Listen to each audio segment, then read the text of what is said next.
Baiklah, untuk pertama saya akan menjelaskan mengenai kemaritiman dan Indonesia sebagai negara maritim. Sebelum kita menelisik lebih jauh tentang materi ini, kita harus tahu dulu apa arti maritim dan negara maritim. Maritim, menurut Kamus Besar Bahasa Indonesia, maritim adalah segala sesuatu yang berhubungan dengan pelayaran dan perdagangan di laut. Lalu pengertian dari negara maritim yaitu negara yang memiliki kekuasaan dan perairan yang sangat luas, ataupun bisa dikatakan negara yang memiliki perairan yang sangat luas dan kekuasaan yang sangat luas dari perairan tersebut. Lalu yang kedua itu negara maritim adalah negara yang mempunyai banyak pulau. Nah, kita telisik lebih jauh, apakah Indonesia termasuk negara maritim atau enggak? Jadi Indonesia masuk enggak ke kriteria dua pengertian tersebut? Nah, pengertian pertama kita telisik lagi, yaitu negara maritim adalah negara yang memiliki perairan dan kekuasaan perairan yang sangat luas. Indonesia saat ini memiliki kekuasaan laut yang sangat luas. Kenapa bisa dikatakan tersebut? Karena Indonesia diapit oleh dua samudra besar, yaitu Samudra Pasifik dan Samudra Hindia, yang mana kedua samudra tersebut adalah jalur perdagangan dan jalur pelayaran internasional. Lalu dari perairan juga Indonesia memiliki perairan yang sangat luas, yaitu sekitar 3.166.080 km persegi dari permukaan laut. Lalu di dalam laut juga Indonesia terkandung atau memiliki sumber daya hayati dan non hayati yang sangat kaya, yang mana sumber daya hayati dan non hayati itu dijadikan sebagai bahan baku untuk industri dan bahan baku pangan. Lalu yang kita telisik lagi yaitu yang kedua, negara yang memiliki pulau-pulau yang banyak. Indonesia mungkin tak diragukan lagi dengan banyaknya pulau, karena Indonesia adalah negara kepulauan atau yang biasa disebut dengan Nusantara, karena Nusantara mempunyai pengertian adalah negara yang memiliki pulau-pulau yang banyak yang dipisahkan oleh laut. Nah, dan untuk jumlahnya, Indonesia memiliki jumlah kepulauan atau pulau-pulau itu sebanyak 17.508 pulau. Jadi Indonesia masuk ke dalam kedua pengertian tersebut. Lalu pertanyaannya, apakah Indonesia menjadi negara maritim yaitu sejak pasca kemerdekaan? Tidak. Indonesia sudah menjadi negara maritim sejak zaman kerajaan, atau Indonesia sudah di bawah namanya menjadi negara maritim itu sejak zaman kerajaan. Karena itu tepatnya pada abad ke-9, yaitu di mana saat itu kerajaan-kerajaan sedang gencar-gencarnya menjadikan maritim sebagai pola politiknya. Tepatnya abad ke-9, mulai abad ke-9, kurang lebih abad ke-9, yang mana pada saat itu kerajaan-kerajaan melakukan ekspedisinya menggunakan kapal bercadik, navigasi seadanya. Mereka berjalan dari timur ke barat, barat ke selatan, selatan ke utara. Seperti itu seterusnya. Lalu di sini ada 3 kerajaan yang mungkin menorehkan tinta emasnya, yaitu ada kerajaan Sriwijaya, Singosari, dan Majapahit. Pertama, Sriwijaya. Kita tidak pungkiri lagi Sriwijaya sebagai negara maritim yang sangat kuat atau kerajaan maritim yang sangat kuat. Karena Sriwijaya bisa menguasai hingga Selat Malaka. Kerajaan Malaka pun mungkin itu sudah dikuasai oleh Sriwijaya.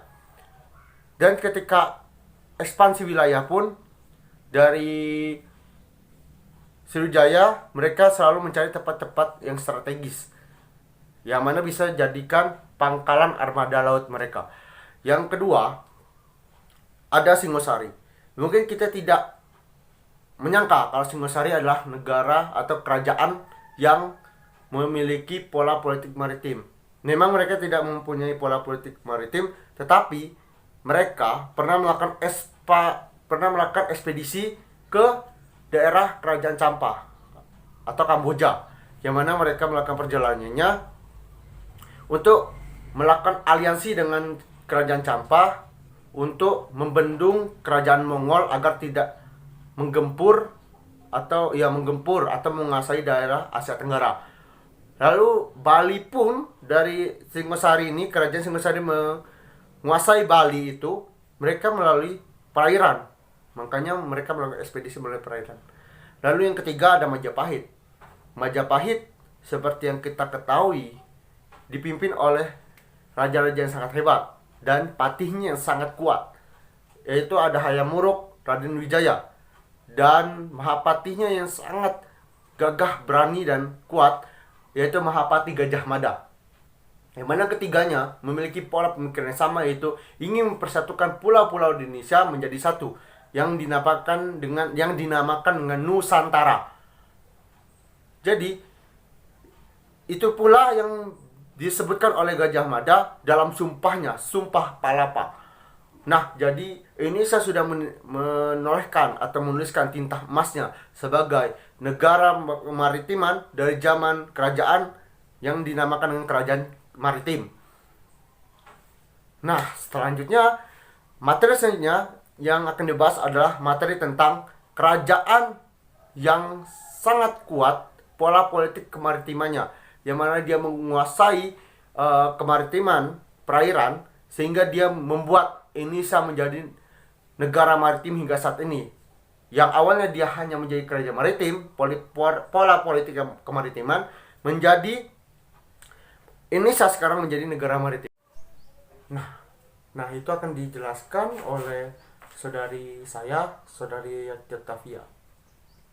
Terima kasih saudara Jarga. Berbicara tentang kemaritiman berarti berbicara tentang kelautan. Kelautan ini tidak lepas dari kerajaan Sriwijaya, yaitu kerajaan yang memiliki kekuasaan di laut.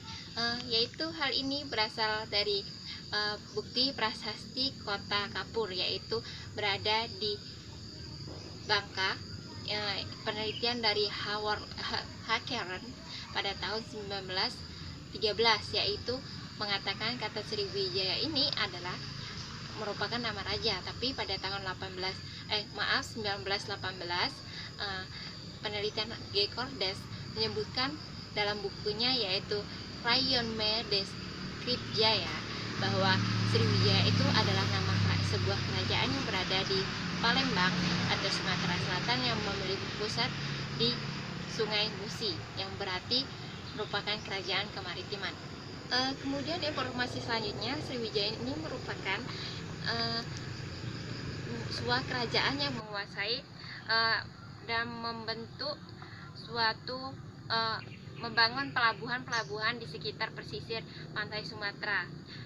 Kemudian menurut Uka Tanjasmita menyebutkan bahwa pada abad ke-7 sampai ke abad ke-18 sudah ramai di Nusantara para perdagangan Islam di Nusantara. Pasti tentunya banyak sekali pertanyaan kan, sejak kapan sih Islam itu masuk ke Indonesia, pada abad berapa seperti itu kan. Pertanyaan ini akan dijawab oleh saudara saya, yaitu Aryansa, akan menjelaskan beberapa teori menurut ahli tentang kedatangan Islam ke Nusantara. Selanjutnya saya akan menjelaskan teori masuknya Islam ke Nusantara. Yang pertama, teori Arab. Menurut Arnold, Coromandel dan Malabar bukanlah satu-satunya tempat Islam dibawa ke Nusantara. Islam di Indonesia juga dibawa oleh pedagang dari Arab. Para pedagang Arab ini terlibat aktif dalam penyebaran Islam ketika mereka mendominasi jalur perdagangan barat dan timur. Sejak abad ke-7 dan ke-8, asumsi ini didasarkan pada sumber-sumber Cina yang menyebutkan bahwa sekitar abad ke-7 ada seorang pedagang Arab yang menjadi pimpinan pemukiman Arab Muslim di pasar barat Sumatera. Dan banyak juga dari pedagang Arab ini yang melakukan perkawinan campuran dengan penduduk pribumi dan menyebarkan Islam. Baiklah, selanjutnya teori Persia. Teori ini menyatakan bahwa Islam datang ke Nusantara berasal dari Persia, bukan dari India atau Arab. Teori ini didasarkan pada beberapa unsur kebudayaan Persia, khususnya Syiah yang ada dalam kebudayaan Islam di Indonesia. Salah satu pendukung teori ini adalah P.A. Hussein Djajjadiningrat. Menurutnya ada 3 poin penting mengapa Islam berasal dari Persia. Yang pertama, ajaran Menangguling Kawala Gusti Syekh Siti Jenar merupakan pengaruh dari ajaran Wahdat al-Wujud al-Halad dari Persia. Kedua, pengaruh istilah bahasa Persia dalam sistem pengajar huruf Arab masih dipraktekkan oleh beberapa pesantren dan lembaga pengajian Al-Quran di pedalaman Banten. Ketiga, peringatan 10 Muharram sebagai peringatan hari besar Syiah, yakni di hari wafatnya Husain bin Abi Thalib di Padang Karbala, juga dilakukan di beberapa wilayah di Indonesia, antara lain Jawa dan Aceh. Peringatan ini ditandai dengan pembuatan bubur Asyura. Baiklah, sekian, terima kasih. Selanjutnya akan dilanjutkan oleh saudara Rijal. Baik, assalamualaikum warahmatullahi wabarakatuh. Nah, di sini saya akan memperjelaskan ada 4 teori masuknya Islam ke Nusantara, yaitu melalui teori yang pertama itu melalui teori Gujarat ya. Yang mana teori Gujarat ini Islam masuk dipercaya datang dari Gujarat atau India. Nah, jadi perdagangan Muslim ke Nusantara itu yaitu dia melakukan lewat jalur perdagangan Selat Malaka. Nah, jadi teori ini dikemukakan oleh Snock Hoggart dan dia adalah para sejarawan Belanda, dan ia berpendapat juga yaitu Islam masuk ke Nusantara bukan dari Arab tapi dari Gujarat atau India. Nah, jadi Snock Hoggart ini menemukan bukti adanya batu nisan dari makam Sultan Malik Al-Saleh yang bercorak Gujarat. Nah, jadi itulah dari Gujarat masuknya Islam ke Nusantara. Nah, baik, kita lanjut ke teori Cina. Yaitu teori Cina ini berpendapat bahwa persebaran Islam tak lepas dari peranan Tiongkok yang saat itu banyak beragama Islam.